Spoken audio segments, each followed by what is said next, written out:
స్మృతి ఇరానీ అమేధిలో క్రిందసారి రాహుల్ గాంధీ మీద గెలిచింది. ఇప్పుడు రాహుల్ గాంధీ వెళ్ళి వయనాడులో ఒకచోటే పోటీ చేస్తున్నారు. రేపో మాపో మళ్ళీ అక్కడ ఎన్నికలు అయిపోయాక ఇక్కడికి వచ్చి అమేధిలో కూడా నామినేషన్ వేస్తారంటున్నారు. ఇంకో పక్కన రాబర్ట్ వాద్రా అక్కడ నేనే అభ్యర్థిని, నాకు ఇవ్వాలని అడుగుతున్నాడు. ఈ నేపథ్యంలో స్మృతి ఇరానీ వెటకారంగా రాహుల్ని టీచ్ చేసింది. ఓ రకంగా ఒకప్పటి పార్టీ కంచుకోటైన ఉత్తరప్రదేశ్లోని అమేధి లోక్సభ స్థానానికి కాంగ్రెస్ ఇంకా అభ్యర్థిని ఖరారు చేయలేదు.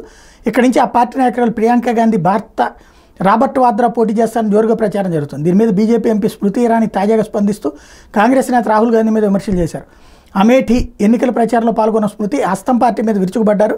ఇలా ఎప్పుడైనా జరిగిందా? పోలింగ్కి ఇంకా 27 రోజులు ఉంది, కానీ ఇంకా కాంగ్రెస్ తమ అభ్యర్థిని ప్రకటించకపోవడం వాళ్ళ అహంకారానికి నిదర్శనం. ఈ స్థానం మీద రాహుల్ గాంధీ బావ రాబర్ట్ వాద్రాను ఉద్దేశిస్తూ కన్నేశారు. ఇప్పుడు ఆయన ఏం చేస్తారో, ఒకప్పుడు ప్రజలు బస్సుల్లో వెళ్లే సమయంలో సీట్ల మీద కర్చీఫ్ వేసుకునేవాళ్ళు, ఇప్పుడు రాహుల్ కూడా తన సీటుని బుక్ చేసుకునేందుకు అలానే చేయాలి మరి అంటూ కేంద్ర మంత్రి ఎద్దేవా చేశారు. 5వ విడత పోలింగ్లో భాగంగా అమేధీ స్థానానికి మే 20న ఎన్నికలు జరుగుతున్నాయి. మనకి 4వ దశలో ఉంటే 13వ తారీఖున, వాళ్ళకి అక్కడ 20వ తారీఖున ఉన్నాయి 5వ దశలో. సిట్టింగ్ ఎంపీగా ఉన్న స్మృతి ఇరానీ వరుసగా రెండోసారి బీజేపీ తరఫున పోటీ చేస్తున్నారు.